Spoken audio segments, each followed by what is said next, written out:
Welcome, everybody, to another episode of the Work the Crowd podcast, where we talk everything sports. As always, I'm joined here with Jacob Klucas, the sports brain behind this whole podcast. What's up, buddy? And your cat. We're joined by your cat. It is As hate week. this is rivalry week in college football. The time we're recording it, it's that week coming up. As you can see, he's an Ohio State fan, so it's fuck Michigan pretty much all week. It's fuck Michigan year round, but Well, just extra. It's yeah. There's an extra side of it this week. Yeah. So yeah, we're gonna talk college football. There's actually a lot more news. Lane Kiffin, that dude's all over the place. Some NFL hot seats for coaches, and then Steph Curry no longer with Under Armour. We're gonna talk about that, and we're gonna give our take on the Disney and YouTube debacle, pretty much. So let's go ahead and jump into whatever you want to start with, buddy. I want to start with Lane Kiffin. So about midweek this past week, they came out with that story that Ole Miss was going to give or was giving Lane Kiffin an ultimatum that basically he had till the 28th, which was so basically they wanted to know by the Egg Bowl, which is Friday, or the Ole Miss Mississippi State game, that they wanted a decision on what Lane Kiffin was going to do. Like if he's going to go coach another team, if he's going to stay, what we want to know what the deal is. So here's my thing. So because both parties, and when I say both parties, Lane Kiffin and Ole Miss has done this completely wrong. Okay. Now, Lane Kiffin he wants to be in the public. He wants to be the center of attention. So any way that Lane Kiffin can be center of attention, he's going to be. So am I shocked that he's gone about doing things the way he's done so far? No. He loves being the center of attention. He loves being the talk of college football right now. And, anything that he can do to help, prolong that, he's going to always do. Most coaches by now, when they've been in rumors like this for all these top jobs, have shut it down in terms of not necessarily just like went and signed an extension or anything, but they've been like, hey, not focusing on other jobs right now. I'm only focused on my team. And, we're in a position to, make a playoff. I'm not worried about anything else right now. Lane hasn't done that. He hasn't necessarily said that he's leaving either, but he's not done the whole shut it down thing. And again, part of that is because he wants to be the center of attention. Now, where Ole Miss has gone about this wrong is Lane Kiffin's probably been the best thing that's ever happened to your university as far as a football program outside of Eli Manning and Archie Manning. Okay. So anything that's not named a Manning, this is probably the best thing that's done for you. That it's been. You really going to give your head coach an ultimatum? Like, if there's one thing that, like, if I was teetering on a line of leaving or not, and you hit me with an ultimatum, that would push me over the line of leaving. Like, yeah, but you also don't know what's being said behind closed doors either. True, but here's the other part of the ultimatum. They want to know because, and I get it, the ultimatum, they came out and they said the ultimatum's not true, but then a report came out and they said they want to know by at least Saturday, like I think it was Saturday, I think it said. Here's the other problem with it. Because they have said if Kiffin is choosing to leave, they won't let him coach in the playoffs. Well, you're doing nothing but hurting your players there. You're hurting your players. You're hurting your university. So no, I mean, I think it's a complete distraction at that point. If you know for sure he's leaving, it's a complete distraction. I see why they want that. Because if he's leaving, they're going to let somebody else step up and try and coach the team. Yeah, but I could see that for a bowl game, not for the playoffs. Brother, if you're a player, if you're sitting there as a player and you know he's leaving, why would you want to play for that guy? Right, but at the same time, if I didn't know going into this year that I was leaving, why did I bust my ass all year to put this team in this position for you to tell me I can't coach it all the way through? Because you're leaving, you're taking a job before the playoffs. That's his fault. No other school has done that. Maybe they should.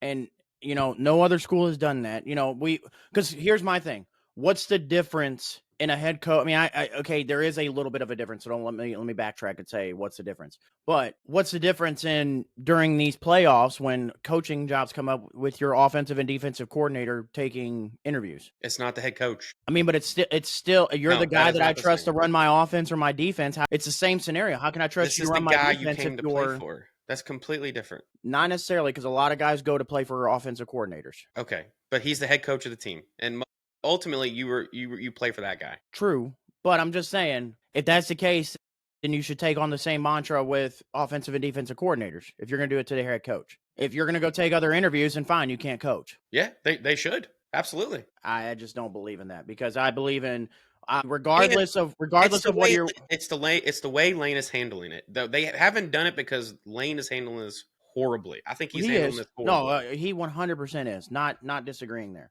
Because he loves being the center of attention. Yes, and that's the whole reason Ole Miss is doing this, because they need to know he's a complete distraction. So they have to give him this ultimatum or this deadline, because they gotta know they need him out.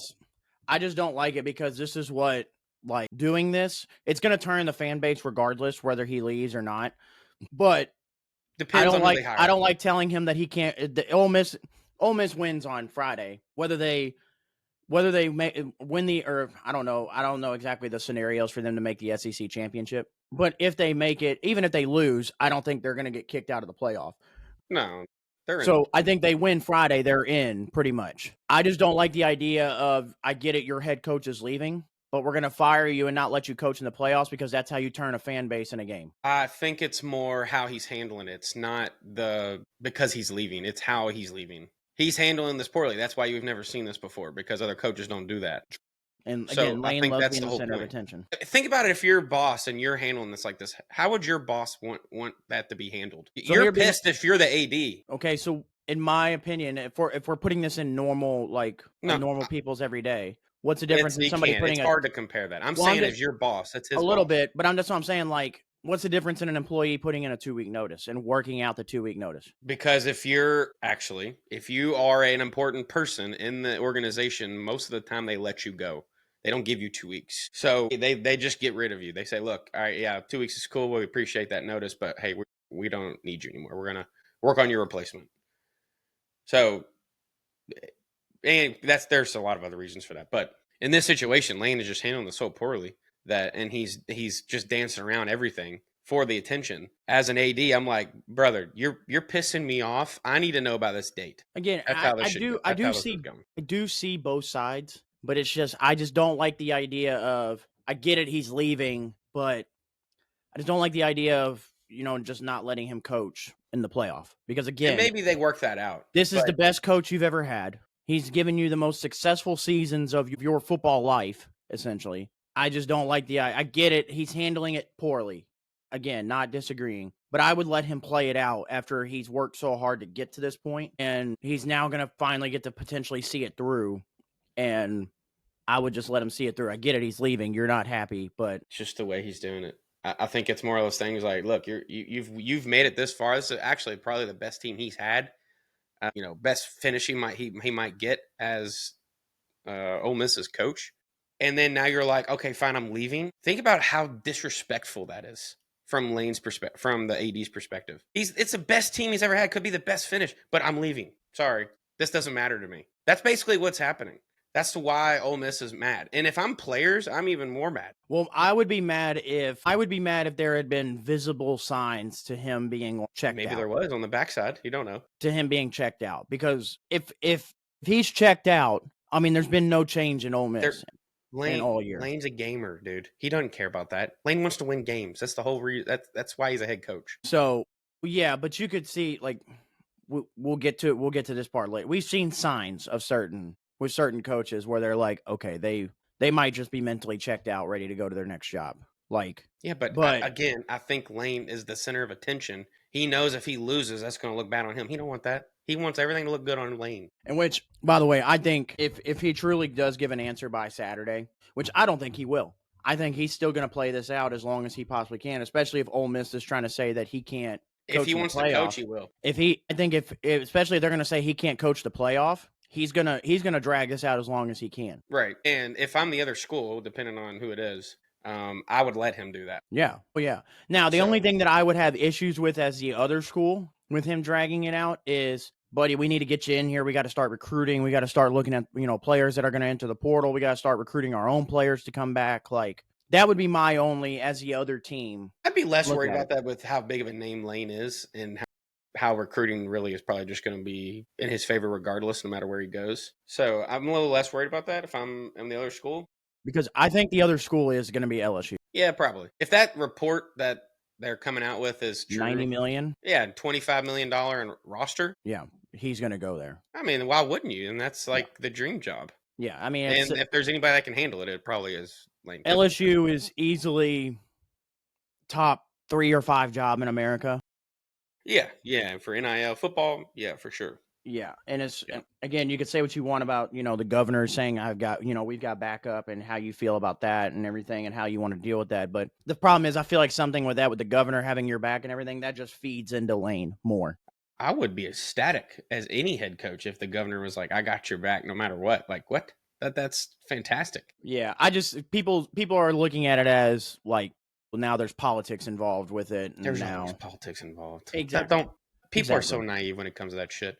There's politics in everything. These are public universities. A lot of these they get money from the state. There's But politics involved. yeah, so I think he's gonna end up at like if we do like a quick like look through like coaching jobs, like I think Lane's gonna end up at Ole Miss at LSU. I think Florida ultimately hires Jed Fish from Washington. I think they're gonna wait too long on trying to like wait out Lane Kiffin. It's gonna wait out like Eli Drinkwitz, and I think it's gonna end up being Jed Fish.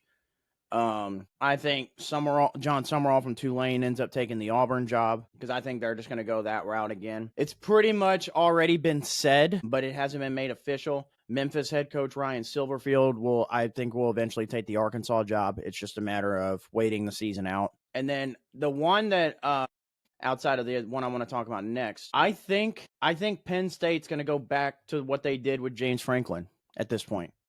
Penn State's kind of been the hard, like, who are they going to hire? Because they're not going to hire Lane Kiffin. Lane Kiffin's not going to Penn State. No. Like, and it's kind of just been like, well, who do they go? Who are they getting? Because they're kind of like the big school that's been like the unknown. I think they're going to go the same route with like they did with Franklin. I think Clark Lee from Vanderbilt might end up at Penn State. I mean, that could work, I guess. I mean, kind of fits, I guess. Yeah. And then obviously we didn't do a show last week, but James Franklin is now the head coach of Virginia Tech, which kudos to Virginia Tech. I said 2 to 3 years. I think they win the ACC. This is horrible for Louisville. Louisville's got to figure their shit out because recruiting is only going to get worse now because James Franklin's going to have that program. Did you see there were this past weekend for the Miami Virginia Tech game? There were 5 Penn State recruits in town at Virginia Tech. Yeah, Franklin is a very likable guy, and he's a player's coach. People come to play for Franklin, so recruiting is not going to be a problem for him. And as long as he gets the money to do so from Virginia Tech, I don't think Virginia Tech's going to be really good. Well, and people don't realize that Virginia, Pennsylvania, DC area, it's an underrated hotbed for talent. Well, and like we've talked about before, you said that he's from that area already.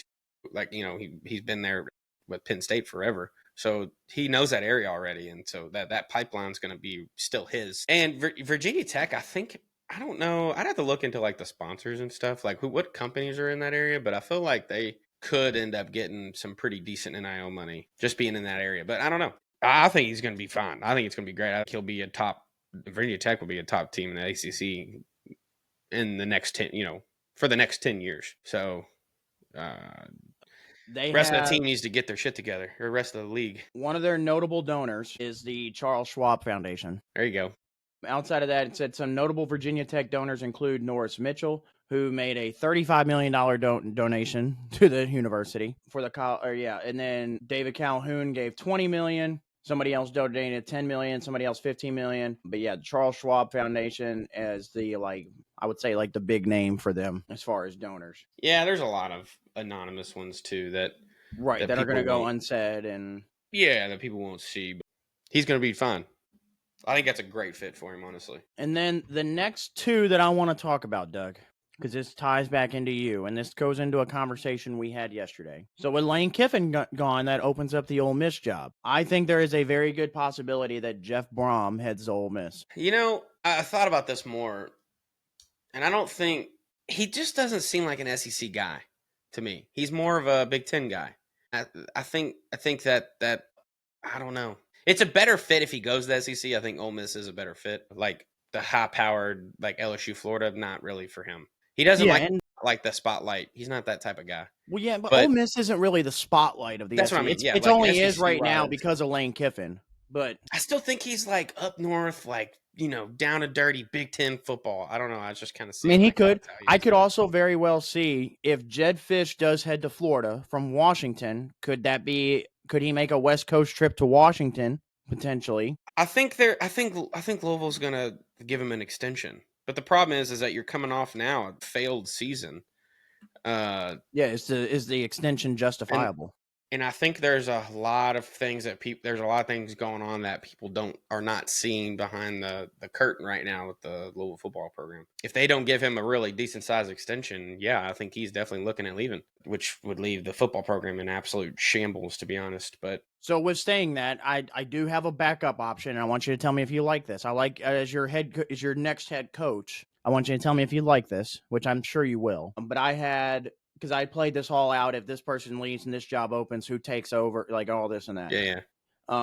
So if Brom does go to Ole Miss or wherever, I had Louisville hiring Alex Golish from South Florida. Yeah, I mean, look how he had them playing the last couple of years. I still think you go after Will Stein. I still think Louisville likes the home uh play there. You know what I mean? And he's due. I mean, Will Stein's due for a head coaching job eventually. Yeah, so on here I had Will Stein taking, with some were all going to Auburn. I had Will Stein going to Tulane, Which would be a good fit for him too. it's kind of like a stepping stone piece for him to Yeah. move up the ranks. And I'll be honest though, like, Louisville fans have to hinder expectations. I'm like, we're not a high profile football job. We're not really. You're in the ACC. It's, you're really a basketball school, which is showing right now. So I would say that right there is what the highlight of your football program is the fact that you're in the ACC. You're in a winnable conference. Well, yes, for sure. But the problem is that it really should be a stepping stone school for a bigger job. It is right now. I mean, unless you're going out and winning the ACC every year, like Clemson, that we're not doing that. So I think you still have to go after that. Like that's what Scott Satterfield was. He was like that came from App State, like mid range hire. That you're gonna all right. Let's see what he's got. The Jeff Brom hire was really a huge hire because he came from a Big Ten school already, which was playing well. So yeah, but it's still kind of a stepping stone because you're going from Purdue to Louisville. It's still a stepping stone. But you're leaving the Big Ten, so I think that did matter. But Brom's from here. Ultimately, I don't think he leaves. I think Louisville's going to throw a bag at him, and they're going to figure this out. I think I think that's their best choice, and somebody's going to pay him. Like there's going to be donors that come in that are going to pay the contract. But he's got to figure out the locker room. I think there's some. We won't go into the details, but there's stuff that is going on that I think behind the scenes that people aren't talking about. They need to figure out. And maybe this is just that one of those seasons, and next year they reload and they get it back. But I'm not really a huge fan of how how Brom recruits though. He's going after all the portal guys, and you just keep rebuilding every year. I think eventually you have to start getting some younger guys in there to develop some, especially at the quarterback position. I mean, you look at all these players that come from that are a lot of these Big Ten quarterbacks. They're not like Notre Dame too. Like teams like that, they're not afraid to start freshmen. They're not afraid to go out and like, hey, this guy's been in my offense for a couple years, or red shirt, whatever. Let's see what he's got. I didn't because in the game Saturday, and that was a blowout. But like, I didn't think Deuce Adams really played that bad. It was the playbook. It was the play calling. So There's a lot of conservative play calling. I know injuries hurt. Like we got really banged up in that game too. I'm gonna be surprised if any of half our top players even play next week because Cole and Lacey got hurt pretty bad. Duke Watson got hurt again. Like our whole offensive weapon scheme is like down. I don't know.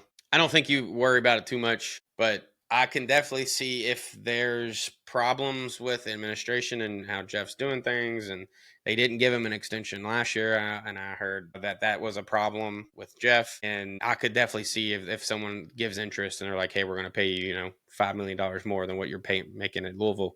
Yeah, I mean, he could very well jump. So we'll see, but I wouldn't mind that hire the guy from South Florida either though. So yeah, I think the other guy, like the two, like I guess you want to say like kind of like mid-tier school levels that you would think that'd be like next in line for a head coaching spot. I would look at Golish from South Florida, and then the other one that I think could be your next type Kurt Signetti type coach is ironically the JMU coach Bob Chesney. So yeah, I mean a lot of coaching. This off season is going to be real interesting with obviously the portal, which it's interesting every year to see what happens. Now with all the coaching, free agency. Now with all the coaching moves, it's really going to shake up a lot of different things. Yeah, it will.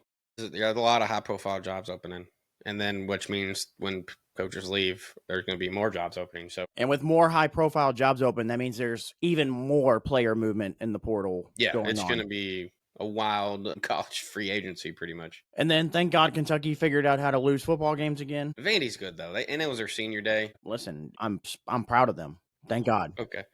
Yeah.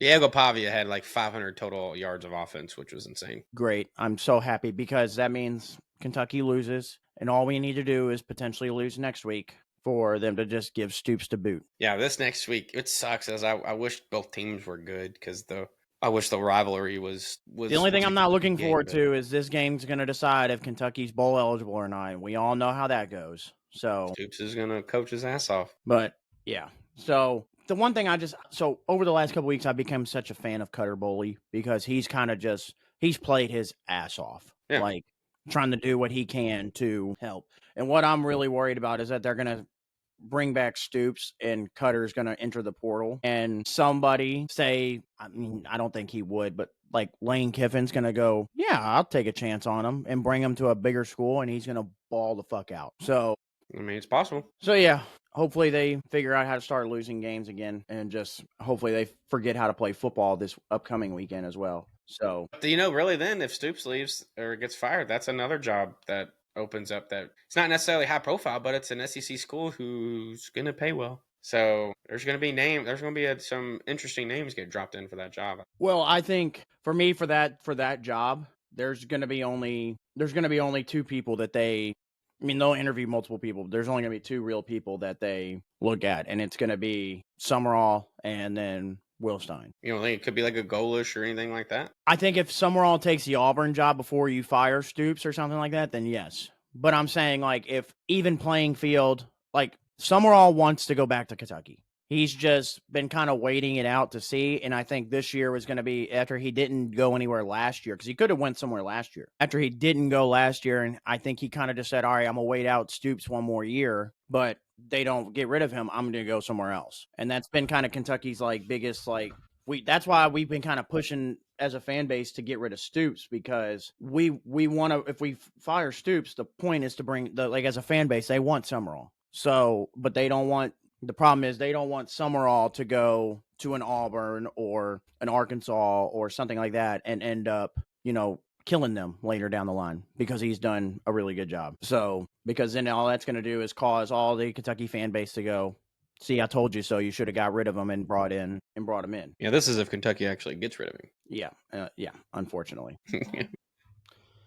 If not, I'm going to be stuck with him. He's going to be, I can already see it, Doug. He's going to beat Louisville. They're going to sign him to a lifetime extension, and I'm going to be stuck with him for the rest of my life until he, passes out on the sideline or something. Not saying I want that to happen, obviously, but it's what's going to end up happening. They're going to give him a lifetime contract. They're going to build a statue of him outside, and I'd be curious what the spread on this game is going to be Saturday, because it sucks right now. We can't do anything.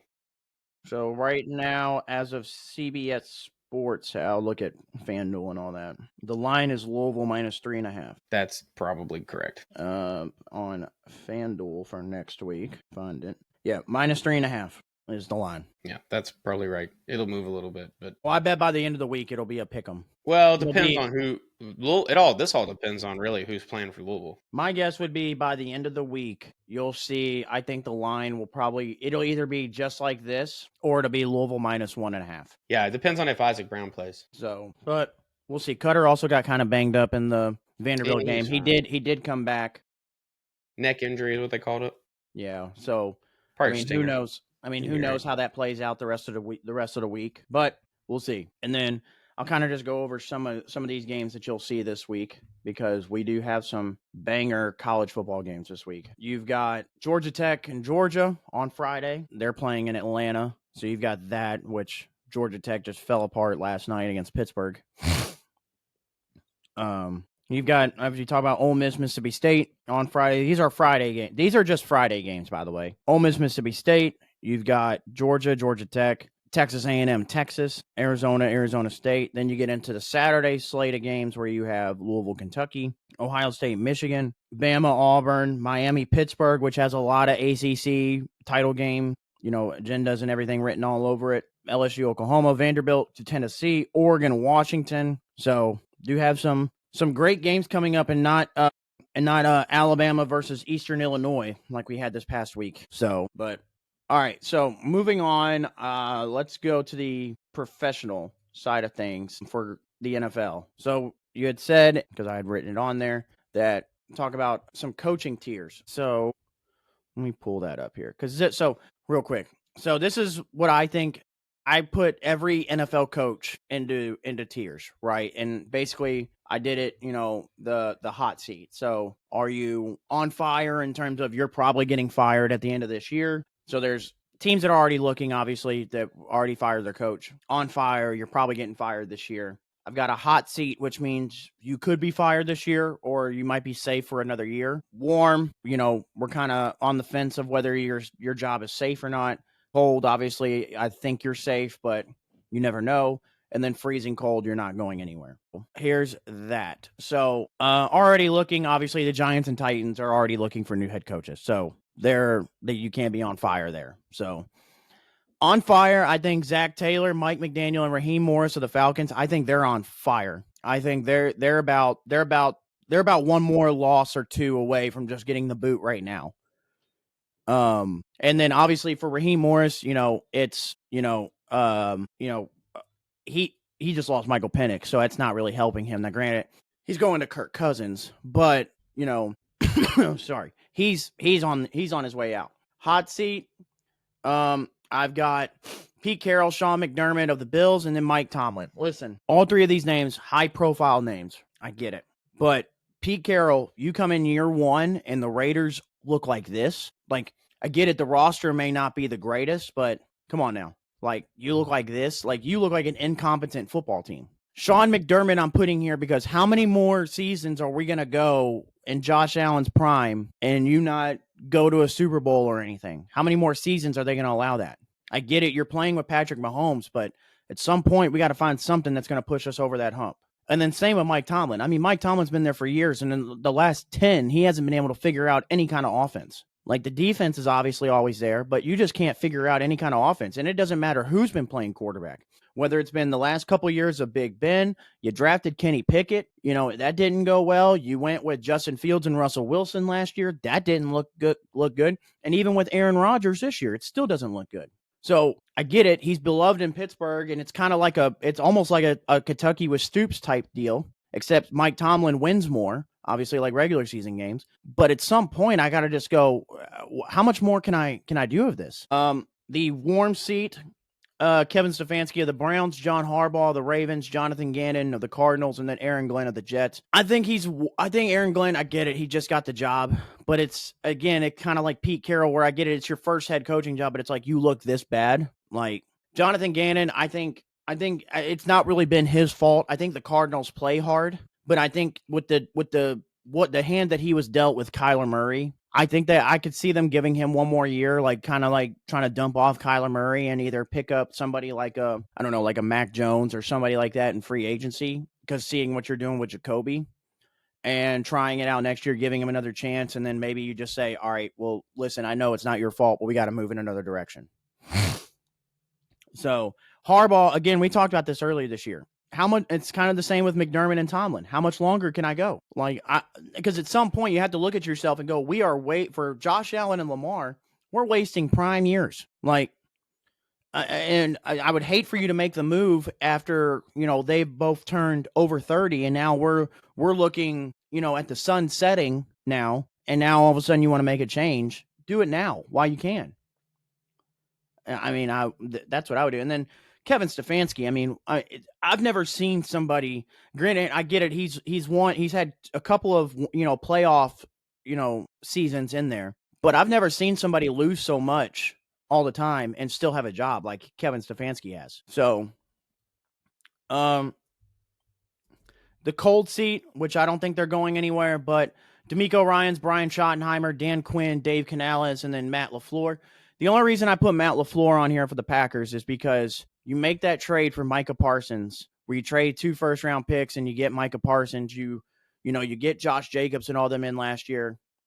And you've been a good football team, but you would assume with the moves you've made, you'd be a great football team by now. And so I kind of question that. Dave Canales, I think, has done a phenomenal job with the hand he's been dealt in Carolina, because look at Carolina right now. I mean, they're a competing football team. Dan Quinn, I get it. It's Jaden Daniels' injuries. He's kind of fallen off a little bit. I wouldn't have expected Washington to look this bad even with the injuries, but still, Schottenheimer has kind of been the shocker, because I wouldn't have expected Dallas to look as good as they have with Brian Schottenheimer. But with that, the core of Dak, CD, Pickens, you add in Ferguson, the tight end, Javonte Williams at running back's been very good.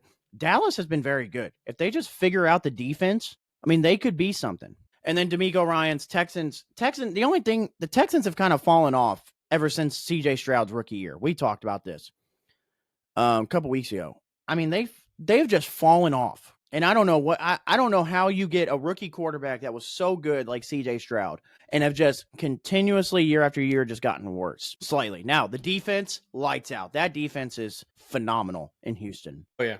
But as far as an offensive regression, like you don't get an O-line, like you're not getting other receivers for alongside Nico and all this and that, and running backs. Like your running back option is Nick Chubb. Come on now.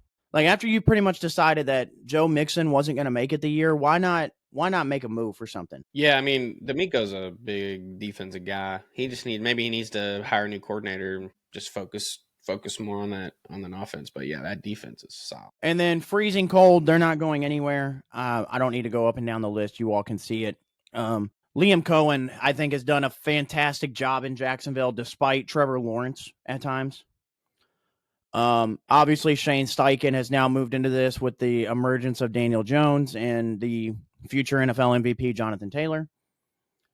Mike Vrabel landed in the absolute perfect situation for him and the way he wants to play football in New England. Obviously Andy Reid. I don't think Jim Harbaugh is going anywhere with the Chargers. I could see where you would move him down to maybe cold, but Sean Payton in Denver's done a great job. Sirianni, so on. And then Kellen Moore, even with the Saints. I mean, again, kind of like Dave Canales down here with the Panthers. He has done a phenomenal job with the hand he's been dealt in New Orleans. Like, I mean, he's made Spencer Rattler and then Tyler Shuck's a rookie, but like he's made them all look good for the most part.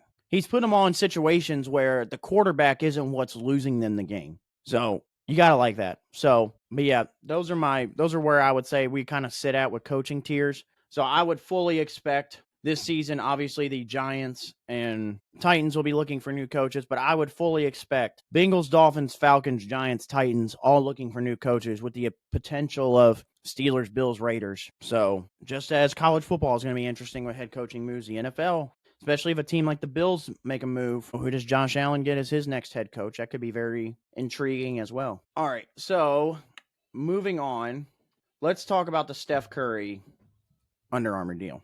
Earlier this week, last week, Steph Curry and Under Armour mutually parted ways. Now, in March of 2023, Steph Curry signed a lifetime deal up to $1 billion in March of 2023 with Under Armour. Now, they mutually decided to split ways after 13 years. Now, Curry will carry out the Curry brand with Under Armour through 2026, or through February of 2026. Under Armour will release the Curry 13 in February 2026 as its final collaboration. And it says the split is a part of a broader restructuring at Under Armour, which is focusing on its core brand, which basically means I think they're just trying to move on to just showcasing Shohei, essentially. Well, maybe just getting out of basketball in general. They're more of like an active like workout brand. Well, Under Armour's always been more, I would say, as far as sports go, outside of workout stuff, they've been more football related. Yeah, football, now I guess baseball. They're trying to, it seems like they're just trying to get out of basketball, which they probably bought Steph Curry out of his contract if it was mutually agreed. They probably paid him a lump sum of that $1 billion lifetime contract and said, yeah, here, we'll finish it out and then be done. Honestly, I think this is a great move. Steph Curry can go sign with now whoever he wants or build his own.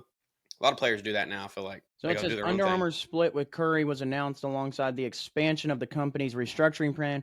The company now expects it to cost $255 million, $95 million more than it's previously said, including with the separation of the Curry brand and contract termination. So He got to pay him out of his contract. Under Armour's basketball business, including Curry brand, is expected to bring in $100 million to $120 million in revenue during the current fiscal year, which is really not that much compared to what they probably make from other stuff. So I think part of this is also, I think what plays a part, since it was a mutual agreement. I don't think Steph likes it. I mean, granted, Steph's shoes are kind of popular, I guess, a little bit.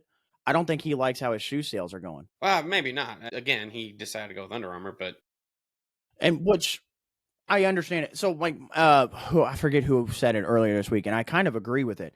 I think when Under Armour took on Curry, so they did this 13 years ago, which would have been 2013. So it was before Steph even popped.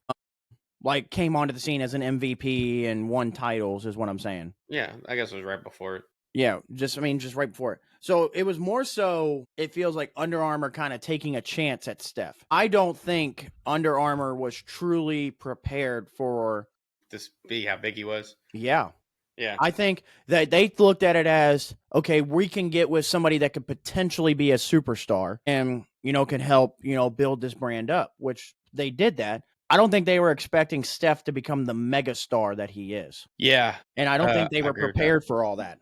Yeah. Like, as far as, making sure shoes go out, designs of shoes and stuff like that. Yeah. I don't think they were prepared for that. Yeah, that's a good point. You're probably right, honestly. But now if you go sign like Shohei, that dude's like insane. But there is less. I don't know how much that would make for them, honestly. I don't know how much the baseball side of things makes. Yeah, but also baseball is more of a, basketball is worldwide, obviously, but baseball is more, I would say, more kind of worldwide. It is, yeah. And so it's easier to sell a Shohei cleat, especially when he's from Japan. Like, it's easier to sell a Shohei cleat versus, I would say, a Curry shoe. But it also didn't help with Under Armour that the first day of Steph's brand split with Under Armour, he wore Kobe's in a game and dropped 49. Yeah, he did that on purpose. But I do think that, Steph's only got a few more years left. I think he only probably has maybe 5 to 6 years left in the league, maybe that. I think Steph's going to dive a lot I think you'll see Steph dive a lot into golf. And Under Armour's not really known for that type of brand. So you could see his next brand deal be more like that. Even Nike, they don't do like golf apparel anymore, like other than like just polos and stuff. They don't make like golf clubs, anything like that. You could see him go, I don't know. It could be interesting. Maybe this is like maybe they sound like a short deal with Nike. Maybe it's like a short deal with Nike and then I think if he does another shoe deal with somebody, I could also see Steph just trying to like do his own shoe thing, like in general. Well, and that's why I said that before, because maybe he does like, all right, I'm going to develop my own basketball shoe, which he has the means to do so, and anybody's going to want to work with him. Well, and then you go along with the golf side of things, and then you have your own golf apparel brand. I could definitely see him going down that route because he's talked about multiple times playing a lot of golf, and I could see him getting into the YouTube space. Yeah. With the way that that's growing right now, he could 100% have fun with that and retire from basketball. Yeah, and do that. He doesn't need money. It's just that. I could see him calling it whatever let's just say Curry brand, because that's what it is right now. Call it the Curry brand, and it could be a straight brand of just his basketball shoes, and then his basketball apparel, like shorts, socks, shirts, whatever you want to, hoodies. Mm-hmm. Kind of like Tiger did. Yeah, and then do, golf stuff. And I could see him coming out with like his own type of clubs too. Something like that. Yeah, that's becoming bigger nowadays for sure. So I think he's thinking about that side of it. He's almost done. He's thinking about past basketball. Yeah, he has to. I mean, LeBron's doing that now. Steph's not far behind. Steph's 37 years old. And the way he plays with, as much as he runs around and shit, I can't imagine he plays another 5 years. Yeah, but the only thing is with him being a shooter, I get it. A lot of it is, him moving around and stuff. Him being a shooter, it kind of prolongs his career because of you're going to always be able to shoot. His ankle and shit. Like, he's talked about that too. And I think especially like with his daughter, that too, yeah. His oldest daughter getting, closer and closer, towards graduation and everything. I think he's going to retire before that because he's going to want to, be there for her for a graduation, be a part of it, and then be a part of his younger kids, going through school. Yeah, no, I agree. Yeah, I'm a big Steph Curry fan. Always have been. So I hope he does something pretty cool with the next brand deal. Yeah, because I mean, especially golf stuff. I definitely would buy in on the golf stuff. Yeah, that's a market that I guarantee you someone's already talking. Even now, if he just went out there and did a brand and did like marketing for golf, people would buy that shit. But All right, and then lastly, kind of something we talked about on our last episode 2 weeks ago, but we finally got a deal done, Doug. ESPN and Disney is back on YouTube TV. So YouTube TV and Disney reached a new deal that ended its 2-week dispute and include the integration of ESPN Unlimited content into YouTube TV platform at no extra cost to base subscribers by late 2026. Probably by July, August of next year, we're going to see a huge jump in price because of this. Or so? But yeah. So return to channels. You get ABC, ESPN, and other Disney-owned channels were restored to YouTube TV starting November 14th, which is when this deal went into place. The deal includes a notable component, the full features of ESPN Unlimited, ESPN's new direct-to-consumer offering. So basically anything that their new ESPN app, people with YouTube TV base plans have access to. No additional cost for the ESPN Unlimited as of right now. Like I said, and then potential sports-only package could come into the near future. The agreement could allow for a cheaper sports-only package for YouTube TV subscribers to access content from ESPN and all other sports networks. That'd be a cool idea. So, and then, so we are back. Again, we talked about you try to bully the bigger bully, and look what happens. Yeah, I think a lot of things actually came out of this from what I've seen, more on the ESPN side of things. But I think they're trying so hard to rebrand because I think that's a dying brand. ESPN is struggling to develop great content. I mean, Pat McAfee alone is saving them. If Pat McAfee was not with ESPN, I don't know where they would be. I will tell you, honestly, what's kind of because Fox was starting to dive down that rabbit hole a little bit of you've got the same stuff going on every day. You know, not everybody necessarily watches it. It's kind of only a specific audience. I think their partnership with Barstool helps them so much more. Now it does. It's the same deal with Pat McAfee. It was the same concept with ESPN, the way they did that. But ESPN was greedy with this whole YouTube TV thing. And you can listen to Pat McAfee on his show talk about it. But it was true, probably. I mean, they needed kind of a gut check a little bit. But they did that because YouTube TV owns a lot of the market now. So I get from a business perspective why they were trying to hold on a price. Yeah, and I don't think ESPN truly understood how much of a chokehold YouTube TV had on everybody. Yeah, they're like, well, it was like, okay, it depended on how you saw the thing, though. It's like YouTube TV is like, you could be losing customers because you don't have ESPN, but people could see the whole story and say, well, ESPN's being freaking greedy. I'm just going to hold out and I'll watch what I can until they fix it, which was like yeah. It was only 2 weeks. People get antsy, but this time of year, that's a bad time to have 2 weeks without ESPN. During college football and everything, yeah. But I think the bigger story here is the ESPN side of things, because if they didn't have their TV contracts, ESPN would cease to exist. Yeah. Just based on their sports, just their content alone, they would cease to exist. Nobody would watch. Because I can't tell you how much now I would just rather listen to a podcast or just, certain people instead of going to watch SportsCenter. I don't even watch SportsCenter anymore. That's horrible. No kids watch SportsCenter. It's terrible. I mean, they've completely ruined themselves, I think. And I could definitely see Pat McAfee might not go anywhere because of College Game Day. But I mean, he owns them. He absolutely owns them. The fact that you're able to criticize upper management and ESPN multiple times, not just this time, multiple times, and not get in trouble, you own that place. So yeah. Well, and so somebody made the comment because Cam Newton went on the other day, I guess it was on First Take the other day, and made a comment about how he didn't think the Patriots were a real contending team because of their schedule, like they hadn't played anybody. Who said this? Cam Newton. And they asked Drake May, like the next day or later that afternoon or whatever it was, about what he thought, if he saw Cam's comments or whatever. And he said, no. Drake's made comments exactly where he said, no. He goes, I honestly couldn't even tell you what show Cam Newton is on. And so the next day, First Take, always wanting to, rebuttal back to what people say. Well, we're the number one show, yada, yada, yada. You can't say you don't know. Like, basically getting butt hurt that this kid said, I don't even know what show he's on. He's in the middle of a season. And they were like, oh, how do you know exactly who, where we're at and everything. And it was just people just retweeting this video and just going, brother, like nobody under the age, like they were like, nobody under the age of 30 watches ESPN. Like they were like, one was like, if you took First Take off of like barbershops, doctor's offices and stuff like that, they were like, their views would be terrible. Like, yeah, TV views are skewed big time. I think people more than people realize. But nowadays, people listen to podcasts. They watch YouTube. That's why that YouTube side of things is going to be absolutely insane money in the next 10 years, because they will own not just the TV market, but the streaming market. Yeah, I mean, which is everything. Speaking of Barstool, I mean, like, look at Barstool. All of their shows are live streamed on YouTube. Yeah, I mean, now obviously they have Get Up Barstool now that's on Fox. Like, that's their one show that they get with Fox. But and you know that's kind of like a, people watch it, people don't, whatever. But like their main shows, like, Pardon My Take with Big Cat and PFT and all them, they're on YouTube and they're live streamed. Yeah. If I'm Disney, eventually they might sell that piece, because you could see it go to YouTube TV.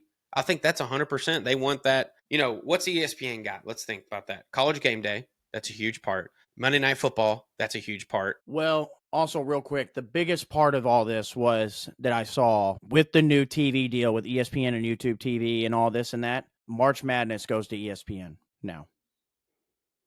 It is no longer. Well, they got to see. That's what I'm saying. If ESPN didn't have TV contracts, it's not going to be on CBS Sports anymore. Okay. Well, so that's big. Yeah, for March, for sure. But, I mean, so every ESPN channel will have, it won't be like TNT, CBS. So, yeah, it'll be like ESPN, ABC.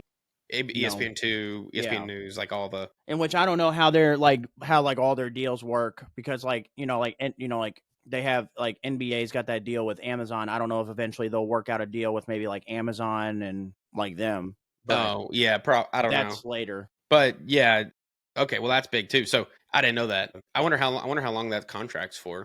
Yeah, NCAA tournament, ESPN. 8 years, $920 million. So 2032. Yeah. And people are already freaking out, like, oh, you better not, fucking change the songs and everything. And I'm like, I don't think they're 100% going to. This is ESPN. They stay woke, baby. Now, again, like I said, in the next 10 years, I'm telling you, YouTube will own this space. They will go after, Google and YouTube will have so much money. They will go after that contract for NCAA. They will go after Monday Night Football. They'll go after all that stuff. And they will eventually, I think, own that space. And it will be that plus what YouTube, just normal YouTube is right now, with just streaming, like videos. Not really streaming, I guess, like just videos. So it's going to be, the next 10 years is going to be crazy, just with like that type of stuff. But I mean, just in general, there's no telling where 10 years will be with AI and stuff. So we might not even be here. Yeah, we won't be. They'll have AI generated versions of us doing this. You're probably right. But yeah, so yeah, couple major deals. So obviously, like we said, Steph Curry leaving Under Armour, and then ESPN and essentially Google, YouTube TV, but Google coming back to figuring their shit out. And I think ESPN wasn't going to let. I get it, like they lost their ass those 2 weeks, but they weren't. And I think the biggest one was they weren't going to go into conference championships in the CFP with this going on. There's no way. YouTube was going to hold out. They don't give a shit. No, because they knew they'd come back. It's month to month. If they took, a lot of people canceled their monthly membership, they can just go back the next month and renew it. It's not really a huge deal. YouTube TV did not care about that shit. No, it wasn't hurting them. And also, they knew people were going to be more than likely willing to hold out versus. Yeah, they knew they wasn't going to last long. But all right, I think that's all we got for today. Yep, like, comment, subscribe, and yep, we'll as always, see you guys in the next episode.